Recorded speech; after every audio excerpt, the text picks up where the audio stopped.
De noche, se juraron la libertad. En lenguas que Europa no entendía. En canciones que ardían. No vinimos del polvo, vinimos del fuego.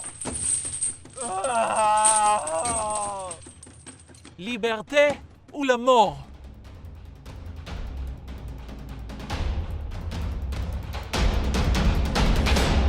Soy Natalia Lenzner y esto es Pasado Reescrito, el podcast donde viajamos al pasado para escuchar lo que no siempre nos quisieron contar. Hoy, la historia de Haití, la revolución que el mundo quiso borrar.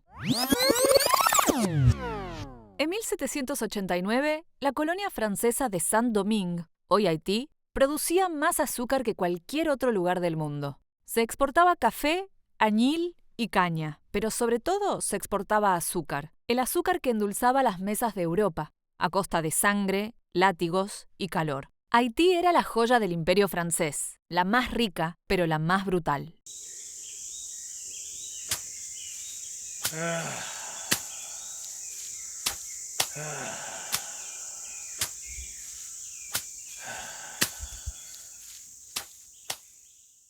Más de 500.000 de personas vivían esclavizadas en sus plantaciones. Trabajaban hasta 18 horas por día bajo el sol. Eran separadas de sus familias, castigadas en público y mal alimentadas. Cada grano de azúcar europeo tenía el sabor del dolor. La mayoría ni siquiera había nacido en Haití. Habían sido arrancados de África, cazados como animales, vendidos, embarcados, encadenados en la oscuridad de los barcos negreros.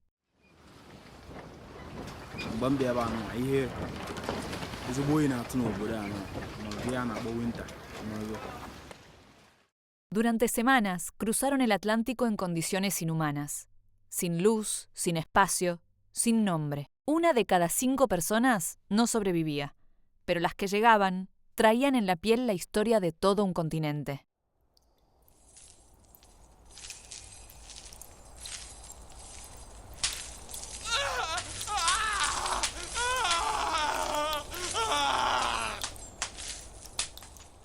Pero cuando el sol se escondía y los capataces se retiraban, las lenguas africanas volvían a brotar entre los árboles. Se cantaban canciones prohibidas, y aunque los cuerpos estuvieran encadenados, la memoria seguía viva.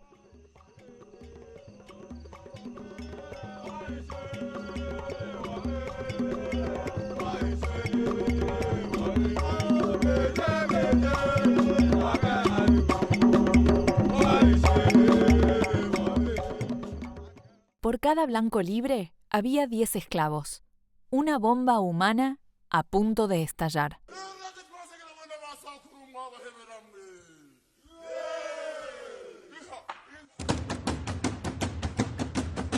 La chispa se encendió en el norte, una ceremonia secreta, una noche de agosto de 1791. En Bois Caimán, los dioses africanos fueron invocados.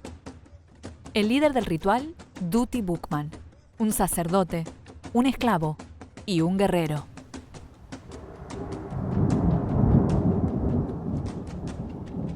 Juraron luchar hasta liberar la isla. Y al día siguiente, ardieron las plantaciones.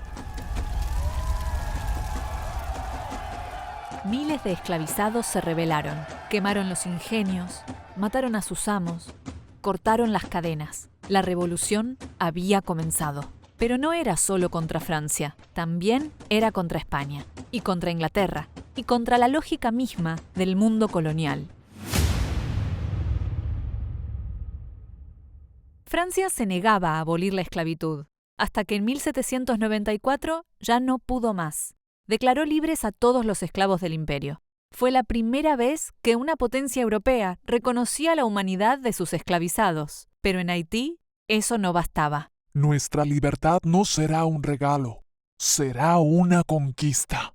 Los franceses, divididos entre monárquicos y revolucionarios, no podían controlar la colonia. Mientras en París rodaban cabezas en nombre de la libertad, en Saint-Domingue esa libertad se estaba gritando con machete en mano. Las plantaciones ardían, los ingenios eran destruidos.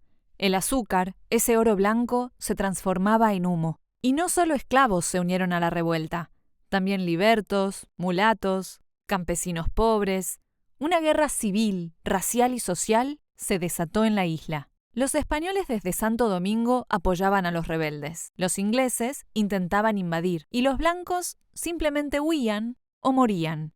En medio de ese caos, de esa furia, empezó a emerger una figura inesperada, un hombre negro, culto, políglota, que había sido esclavo, pero que sabía leer, escribir y pensar la guerra como pocos. Su nombre era Toussaint Louverture y venía a cambiarlo todo. Hijo de esclavos africanos, había nacido en la plantación Breda, pero aprendió a leer, a escribir y a hablar francés. Dominaba también el latín, el criollo y sabía medicina natural. Era cochero, pero también era un estratega silencioso. Esperó su momento. Cuando estalló la revuelta en 1791, Toussaint no fue uno de los primeros en levantarse. Observaba, aprendía.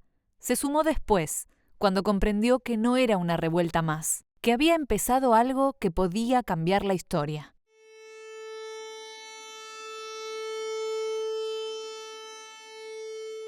Los esclavizados se habían reunido en un bosque sagrado, Bois Caimán.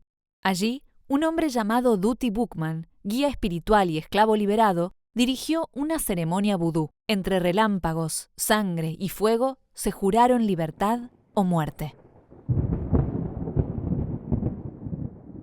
Pero la lucha era desigual. Los franceses tenían armas, barcos, dinero. Ellos tenían machetes, fuego y algo más poderoso, la memoria de quienes no se habían rendido. Toussaint lo sabía. Por eso, mientras otros atacaban, él organizaba. Entrenó ejércitos, propuso alianzas, jugó en varios frentes, pactando con españoles, ingleses y franceses según lo necesitara.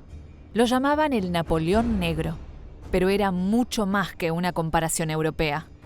Era un líder con un plan propio. En pocos años pasó de esclavo a general.